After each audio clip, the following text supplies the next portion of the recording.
ہے رضی اللہ عنہم وردو عن. اس آیت کریمہ کا سیدھا سادہ ترجمہ یہ ہے کہ اللہ رب العزت خلفائے راشدین سے راضی ہے، اللہ رب العزت صحابہ کرام سے راضی ہے، اور صحابہ کرام اپنے رب سے راضی ہے۔ آپ لوگوں کو بتانا چاہتا ہوں کہ حضرت عمر فاروق رضی اللہ تعالی عنہ کی دور خلافت 10 سال کچھ ماہ تک رہی ہے، اور حضرت ابو بکر صدیق رضی اللہ تعالی عنہ نے 2 سال کچھ ماہ تک آپ نے بھی خلافت کو انجام دیا ہے۔ جب حضرت عمر فاروق رضی اللہ تعالی عنہ کو یہودی نے شہید کر دیا، یہودی نے شہید کر دیا، یعنی یہودی نے خنجر مارا نماز کی حالت میں، مسجد نبوی میں خنجر مارا۔ اس کا نام کیا تھا؟ فیروز لولو، فیروز لولو تھا۔ میرے دوست، میرے بزرگ، میرے عزیز بچوں، حالانکہ فیروز تو مسلمان کا بھی نام ہوتا ہے، لیکن کوئی نام رکھنا حرام نہیں ہے، لیکن جو دشمنان رسول ہو یا دشمنان اہل بیت ہو یا دشمنان صحابہ ہو یا دشمنان خلفائے راشدین ہو، ان ناموں سے ہمیں اور آپ کو پرہیز کرنا چاہیے، کیونکہ جو جس سے محبت کرتا ہے اس کے نام کی محفلیں سجاتا ہے، جو جس سے محبت کرتا ہے ان کے نام پر اپنے بیٹوں کا نام رکھا کرتا ہے، ان کے نام پر اپنے نواسوں کا نام رکھا کرتا ہے، ان کے نام پر اپنے پوتوں کا نام رکھا کرتا ہے۔ جو جس سے دشمنی رکھتا ہے ان کے نام پر اپنے بیٹے کا کوئی نام نہیں رکھتا ہے، کوئی دادا اپنے پوتے کا نام اپنے دشمن کے نام پہ نام نہیں رکھتا ہے۔ لیکن آؤ تو ذرا صحیح، جب اس نے خنجر مارا ہے، خنجر مارا ہے تو حضرت زہر میں بھگویا ہوا خنجر جب حضرت عمر فاروق کے جسم میں پیوست ہوا ہے تو آپ کی طبیعت علیل رہنے لگی۔ حضرت عمر فاروق کہتے ہیں اب میرے بعد خلیفہ کون ہوگا، کون خلافت کو انجام دے گا، کون خلافت کو سنبھالے گا، کون امت مسلمہ کا غمخوار بنے گا؟ تو آپ نے ایک شورا تیار کی، شورا تیار کی، یعنی 6 لوگوں کا گروپ تیار کیا۔ وہ 6 لوگ کون تھے؟ حضرت عثمان غنی رضی اللہ تعالی عنہ کا نام تھا، اس میں حضرت علی کرم اللہ وجہ الکریم کا نام تھا، اس میں حضرت زبیر کا نام تھا، اس میں حضرت ابو طلحہ کا نام تھا، اس میں حضرت سعد ابن ابی وقاص کا نام تھا، اس میں حضرت عبد الرحمن بن عوف کا نام تھا۔ یہ 6 لوگوں کی آپ نے شورا تیار کی اور تمام امت مسلمہ کو اکٹھا کر کے حضرت عمر فاروق کہتے ہیں کہ ان قریب وہ وقت آنے والا ہے کہ میں اس دنیا سے رخصت کر جانے والا ہوں، میں اپنے حضور کی بارگاہ میں حضور سے ملاقات کرنے کے لیے بہت جلد جانے والا ہوں۔ تو تم لوگ ان 6 میں سے جن کو امت مسلمہ کا خلیفہ بنانا چاہتے ہو ان کو چن لو۔ ان 6 میں سے خلیفۃ المسلمین کون بنے گا اب یہ تم لوگوں کے اختیار میں ہے، لیکن میرے دوست، میرے بزرگ، میرے عزیز بچوں، شورا 6 لوگ کی تھی۔ کتنے لوگوں کی تھی؟ 6 لوگوں کی شورا تھی۔ حضرت عثمان غنی ہے، حضرت علی کرم اللہ وجہ الکریم ہے، حضرت ابو طلحہ ہے، حضرت زبیر ہے، حضرت سعد ابن ابی وقاص ہے، حضرت عبد الرحمن بن عوف ہے۔ ان 6 لوگوں کی جب شورا بنی ہے تو ان 6 میں سے 3 لوگوں نے صاف صاف کہہ دیا، حضرت ابو طلحہ نے کہہ دیا، حضرت زبیر نے کہہ دیا، حضرت سعد ابن ابی وقاص نے کہہ دیا کہ مجھے خلیفۃ المسلمین بننے کا شوق نہیں ہے، میں خلیفۃ المسلمین بننے کی طاقت نہیں رکھتا۔ اب تینوں پہ معاملہ چھوڑ دیا۔ اب کون 3 بچے ہیں؟ حضرت عثمان غنی ذو النورین ہے، حضرت علی کرم اللہ وجہ الکریم ہے، حضرت عبد الرحمن بن عوف ہے۔ اب یہ 3 لوگ بچے ہوئے ہیں، ان تینوں میں فیصلہ کرنا ہے کہ اب کون خلیفۃ المسلمین بنے گا۔ تو حضرت عبد الرحمن بن عوف حضرت علی کرم اللہ وجہ الکریم کی بارگاہ میں جاتے ہیں اور کہتے اے داماد پیمبر آپ بتائے تو ذرا صحیح اگر میں آپ سے مشورہ لوں کہ میں کس کی بیعت کروں تو آپ کس کا مشورہ دیں گے؟ تو حضرت علی کرم اللہ وجہ الکریم کہتے ہیں کہ اگر تم عبد الرحمن بن عوف اگر مجھ سے مشورہ لینا چاہتے ہو تو میں مشورہ عثمان غنی کا دوں گا، اس سے بہتر خلیفۃ المسلمین کوئی دوسرا نہیں ہو سکتا ہے، اس سے بہتر امت مسلمہ کا خلیفہ کوئی دوسرا بہتر نہیں ہو سکتا ہے، میں تمہیں عثمان غنی کی اجازت دوں گا۔ پھر حضرت عبد الرحمن بن عوف حضرت عثمان غنی کے پاس آتے ہیں اور کہتے ہیں اے اللہ کے پیارے صحابہ اگر میں آپ سے مشورہ لوں کہ آپ کے علاوہ اگر میں کسی کی خلافت کو قبول کروں تو آپ کس کا مشورہ دیں گے؟ تو حضرت عبد الرحمن بن عوف کو عثمان غنی کہتے ہیں کہ اگر میں تمہیں مشورہ دوں تو حضرت مولائے کائنات کی مشورہ دوں گا کہ اگر تم کسی کی بیعت کو قبول کرنا چاہتے ہو تو وہ حضرت علی کی بیعت کو قبول کر لو۔ اتنا مشورہ کرنے کے بعد حضرت عبد الرحمن بن عوف حضرت علی کے پاس پھر دوبارہ جاتے ہیں اور جا کر کہتے ہیں کہ اگر میں آپ کی بیعت قبول کروں تو کیا آپ مجھے قبول کریں گے؟ حضرت علی کہتے ہیں اے عبد الرحمن بن عوف میں ابھی خلافت کی طاقت نہیں رکھتا، میں تمہیں قبول نہیں کر سکتا ابھی، اور میں خلیفۃ المسلمین ابھی بننے کی طاقت نہیں رکھتا۔ میں تمہیں کہتا ہوں کہ جاؤ اور عثمان غنی کی بیعت کو قبول کر لو، عثمان غنی کو خلیفۃ المسلمین مان لو، عثمان غنی کو خلیفۃ المسلمین بنا دو۔ حضرت علی کرم اللہ وجہ الکریم کے حکم کے مطابق حضرت عبد الرحمن بن عوف آتے ہیں اور حضرت عثمان غنی کے ہاتھ پر ہاتھ دیتے ہیں اور بیعت قبول کر لیتے ہیں اور کہتے ہیں اے اللہ کے محبوب کے پیارے صحابہ میں نے آپ کو خلیفہ سوم مانا ہے۔ تو حضرت ابو طلحہ نے بھی بیعت قبول کر لی، حضرت سعد ابن وقاص نے بھی بیعت قبول کر لی، حالانکہ تمام امت مسلمہ نے حضرت عثمان غنی کو خلیفہ سوم مان لیا۔ میرے دوست، میرے بزرگ، میرے عزیز بچوں، آئیے حضرت عثمان غنی رضی اللہ تعالی عنہ نے کم و بیش 12 سال کچھ مہینے خلیفۃ المسلمین بن کر رہے، خلیفہ بن کر رہے۔ 6 سال تک بہت اچھی خلافت چلی اور بہت نرم دل کے تھے، بہت نرم مزاج کے تھے، بہت اچھی خلافت چلی، لیکن 6 سال کے بعد ماحول بگڑنے لگا، فتنہ انگیز باتیں ہونے لگی۔ اس کے بعد جب تقریباً کم و بیش 12 سال کا عرصہ گزر گیا، اس کے بعد 12 سال کا عرصہ گزرنے کے بعد میرے دوست، میرے بزرگ، میرے عزیز بچوں، صحابہ کرام کا یہ معمول ہوا کرتا تھا۔ آئیے آپ لوگ آگے تشریف لے آئیے، آگے آ جائیے، درود پاک پڑھ لیجیے، اللہم صلی علی سیدنا شفیعنا حبیبنا نبینا مولانا محمد بارک وسلم، صلو علیہ الصلاۃ والسلام علیک یا رسول اللہ یا حبیب اللہ صلی اللہ تعالی علیہ وسلم۔ اور میں آپ کو بتا دوں کہ مصر کا گورنر عبداللہ ابن آذر تھا، جو کہ مصر کی سرزمین پر بہت فتنہ فساد کر رہا تھا، اور فتنہ ہی نہیں کر رہا تھا بلکہ مصر کی سرزمین پر صحابہ کرام کا قتل بھی کر رہا تھا، قتل بھی صحابہ کرام کا کر رہا تھا۔ میرے دوست، میرے بزرگ، میرے عزیز بچوں، جب حضرت عثمان غنی رضی اللہ تعالی عنہ تک یہ خبر پہنچی تو اماں عائشہ تک جب یہ خبر پہنچی تو اماں عائشہ صدیقہ نے قاصد بھیجا عثمان غنی رضی اللہ تعالی عنہ کے پاس کہ جو مصر کا گورنر ہے اس کو معزول کر دیا جائے، اس کو تخت سے ہٹا دیا جائے، کیونکہ وہ تو صحابہ رسول کا قتل کر رہا ہے۔ تو حضرات گرامی، حضرت عثمان غنی رضی اللہ تعالی عنہ کے پاس مصر سے چند لوگ آئے اور وہاں کے گورنر کی شکایت لے کر آئے.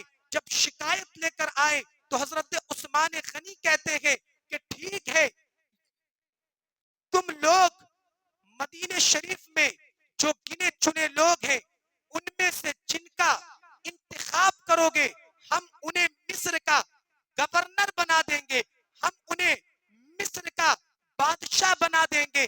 حضرت عثمان غنی نے جب یہ بات کہی ہے تو عثمان غنی رضی اللہ تعالی عنہ سے مصر کے لوگوں نے کہا کہ ہم انہیں منتخب کرتے ہیں محمد ابن ابو بکر کو، یعنی محمد ابن ابو بکر کو ہم منتخب کرتے ہیں، یعنی ابو بکر صدیق رضی اللہ تعالی عنہ کے بیٹے محمد کا ہم لوگ انتخاب کرتے ہیں. حضرات گرامی، جب انتخاب ہو گیا اب یہ لوگ مصر کی سرزمین پر جا رہے ہیں. محمد ابن ابو بکر ہیں اور ان کے ساتھ 2-3 ساتھی ہیں. جب کچھ دور پہنچے تو کیا دیکھتے ہیں کہ ایک شخص ہے اور بہت تیز اونٹ پر سوار ہے، بہت تیز بھاگ رہا ہے. ان لوگوں پر جب نظر پڑی تو وہ چمک گیا. ان لوگوں نے اپنے گھوڑے کو تیز کیا. جب اس شخص کو پکڑا تو پکڑنے کے بعد کہا کہ بتا تو کس کا قاصد ہے؟ لگتا ہے تو کسی کا قاصد ہے یا نہیں تو پھر تو قیدی ہے جو قید خانے سے چھوٹ کر بھاگتا ہے. بتا تو کس کا قاصد ہے؟ تو پہلی بار اس نے کہا کہ میں عثمان غنی کا خادم ہوں. پھر جب حضرت محمد ابن ابو بکر نے کہا کہ عثمان غنی کا قاصد ہے، کہا میں عثمان غنی کا قاصد ہوں. پھر دوسری مرتبہ کہتا ہے کہ میں مروان کا قاصد ہوں. جب پکڑا اس کو تو اس کے پاس کہا خط کہاں ہے؟ کہا خط سوکھے خشک مشکیزے میں اس نے چھپا کر رکھا تھا.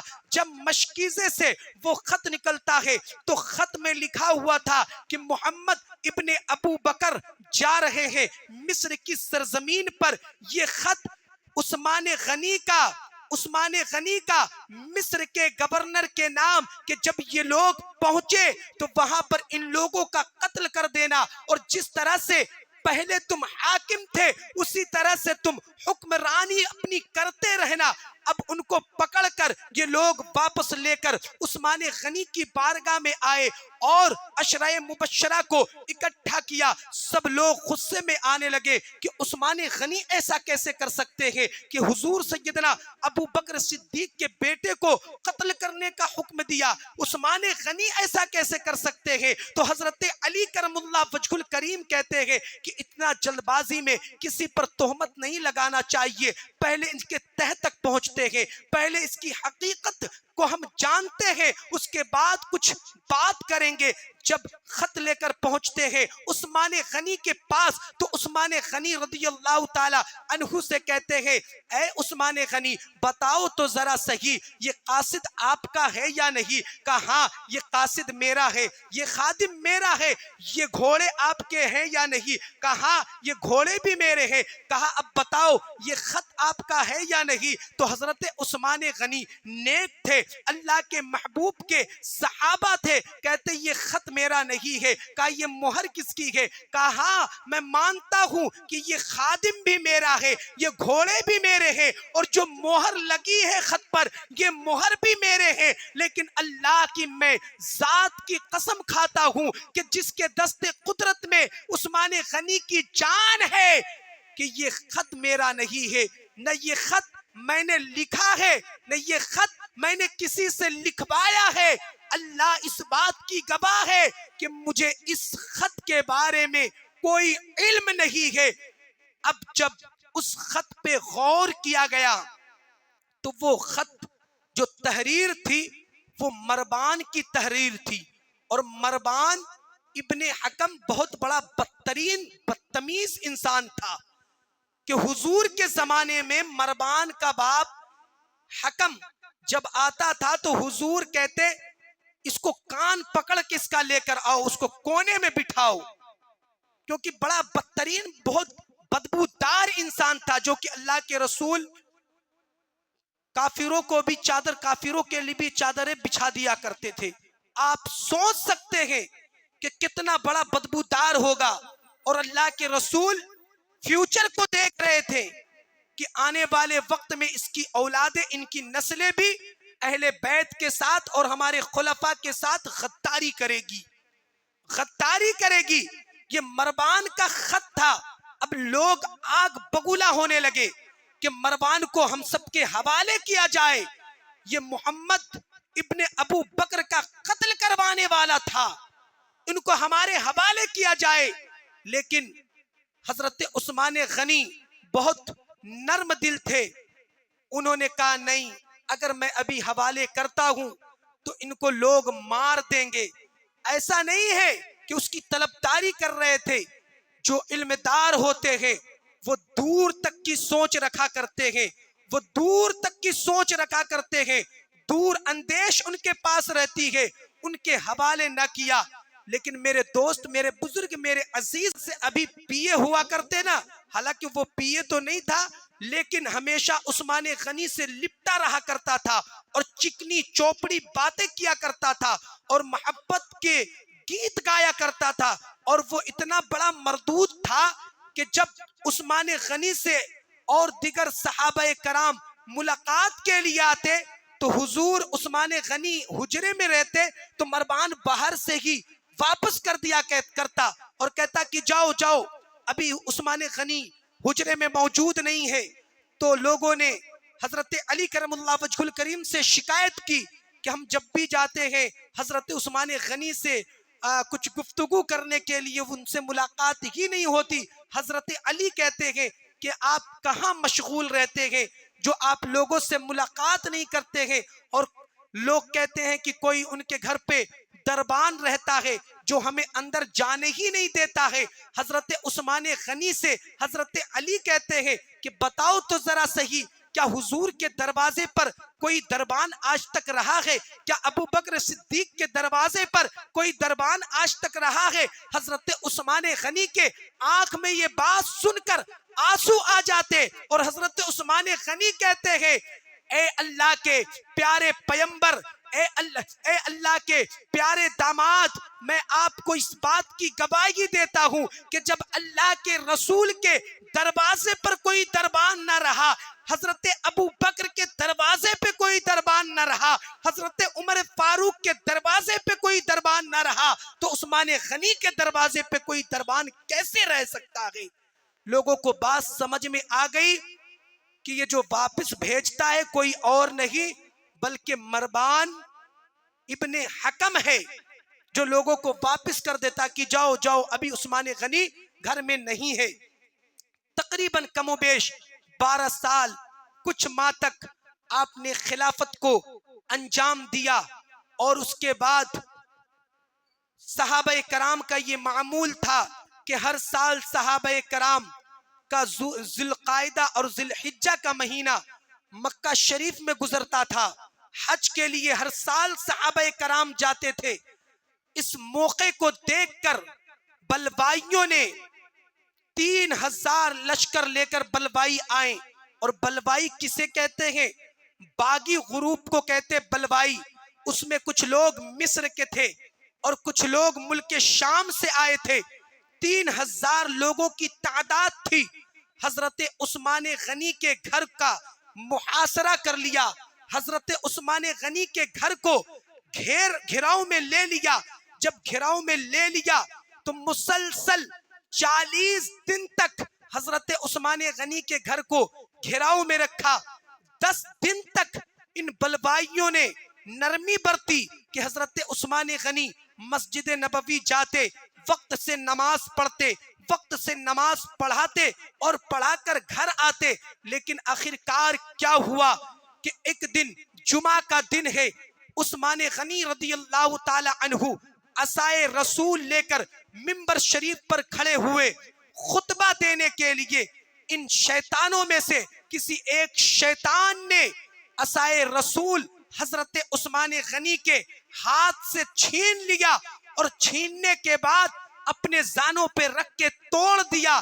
جو ہی عصائے رسول توڑنا تھا اور اللہ کے پیارے حبیب کے صحابہ کو یعنی حضرت عثمان غنی کے چہرے پر تماچے بھی لگائے، تو حضرت عثمان غنی نے اللہ کی بارگاہ میں دعا کی کہ اے پروردگار عالم تو دیکھ رہا نا کہ تیرے محبوب کے صحابہ کے ساتھ یہ لوگ کیا سلوک کر رہے ہیں، لیکن قدرت کا نظام دیکھو کہ اللہ رب العزت نے اسی وقت ان کی مانڈی پر یعنی ان کے ران پر ایک ایسا زخم دیا کہ اس زخم میں ایسا ناسور پیدا ہوا، ایسے کیڑے پیدا ہو گئے کہ اسی زخم کے وجہ سے اس شخص کی موت ہو گئی۔ میرے دوست، اور ایک شخص تھا ملک شام میں رہتا کہ جس کی شکل بدجنابر کی طرح ہو گئی تھی۔ کسی نے پوچھا اس سے کہ بتا تو ذرا صحیح تیرا چہرہ کیوں بدجنابر کی طرح کیوں بگڑتا جا رہا ہے، تیرا چہرہ کیوں گندے جانور کی طرح ہو رہا ہے؟ تو اس نے کہا کہ میں نے عثمان غنی کی شہادت سے پہلے میں نے ان کے چہرے پر تماچے مارے تھے، اور اس تماچے کا یہ نتیجہ مجھے رب نے دنیا میں ہی دیا ہے کہ میرا چہرہ بدجنابر کی طرح ہو گیا ہے۔ میرے دوست، اللہ کے پیارے حبیب کے صحابہ کے ساتھ اتنے بڑے بڑے معاملات پیش آئے ہیں، تو ہم اور آپ کس کھیت کی مولی ہے؟ ہمیں اگر کوئی ذرا سی کوئی بات بول دے تو ہمیں تو بہت جلدی بری لگ جاتی بات کہ ہمیں اتنی بڑی بات کہہ دیا۔ اب آئیے مختصر میں آپ کو بتا دوں کہ جب حضرت عثمان غنی کا تقریباً ان کے گھر کا 40 دن تک گھیراؤ کر کے رکھا تھا، پانی بھی ختم ہو گیا تھا، حضرت عثمان غنی چھت پہ چڑھتے ہیں اور چڑھ کے کہتے ہیں کیا تم میں سے علی ہے؟ تو لوگوں نے کہا نہیں، یہاں پر علی نہیں ہے۔ کہا سعد ابن ابی وقاص ہے؟ کہا نہیں، سعد ابن ابی وقاص بھی نہیں ہے۔ کہا اگر ان میں سے کوئی نہیں ہے تو میرا پیغام پہنچا دو کہ عثمان غنی کے گھر پانی ختم ہو چکا ہے، پانی پہنچا دے۔ بتاؤ تو ذرا صحیح کہ جب مدینہ شریف کے لوگوں کے پاس پینے کے لیے پانی نہیں ہوا کرتا تھا، اور اسے دور میں حضرت عثمان غنی نے کنواں خرید کر امت مسلمہ کے لیے کنواں وقف کر دیا تھا، ٹھنڈا ٹھنڈا میٹھا میٹھا پانی کا انتظام کرنے والے عثمان غنی، اور آج انہی کے گھر میں پانی نہیں ہے۔ لیکن آؤ، جب حضرت علی تک یہ خبر پہنچی تو حضرت علی نے حسنین کریمین کو 3 مشکیزے میں پانی لے کر بھیجا ہے، اور بھیجنے کے بعد یہ حکم دیا حسنین کریمین کو کہ بیٹے جاؤ اور پانی دے کر دروازے پہ ہی کھڑے رہنا،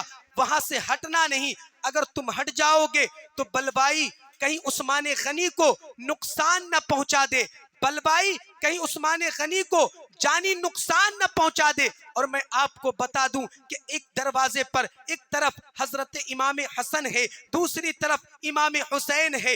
آج لوگ کیسے بھونکتے ہیں کہ صحابہ اہل بیت سے محبت نہیں کیا کرتے تھے اور اہل بیت صحابہ سے محبت نہیں کیا کرتے تھے۔ میں کہتا ہوں یہ محبت نہیں تو کیا ہے؟ ایک جانب امام حسن ہے دروازے پر تو دوسری جانب امام حسین ہے، دوسری جانب امام حسین ہے دروازے پر۔ لیکن آؤ، بلوائیوں نے ایک پلان بنائی، اور بنانے کے بعد ایک بہت شور ہوا، چلا چوٹ ہونا شروع ہوا، اور 2 بلوائی پیچھے کی جانب سے حضرت عثمان غنی رضی اللہ تعالی عنہ کے گھر میں کودے، پیچھے سے چھلانگ لگایا، اور حضرت عثمان غنی رضی اللہ تعالی عنہ کو قرآن پاک کی تلاوت کرنا بہت زیادہ پسند تھا۔ عثمان غنی رضی اللہ تعالی عنہ پہلا پارہ کھول کر آپ قرآن پاک کی تلاوت کر رہے تھے، آپ یہاں پر پہنچے فَسَيَكْفِيكَهُمُ اللَّهُ وَهُوَ السَّمِيعُ الْعَلِيمُ صبغت اللہ، یہاں پر پہنچے تھے کہ 2 مردود پیچھے سے چھلانگ لگا کر گیا، اور جانے کے بعد حضرت عثمان غنی کی داڑھی مبارک کو پکڑتا ہے، پکڑ کر تماچے لگاتا ہے اور قتل کرنے کی کوششیں کرتا ہے۔ تو حضرت عثمان غنی کہتے ہیں اے لوگو، کیوں تم اپنی جنت کو جہنم میں تبدیل کر رہے ہو؟ ارے کس کو تماچے مار رہے ہو؟ کیا تمہیں خبر نہیں اس شخص کو تم تماچے مار رہے ہو جس شخص نے حضور سے 2 مرتبہ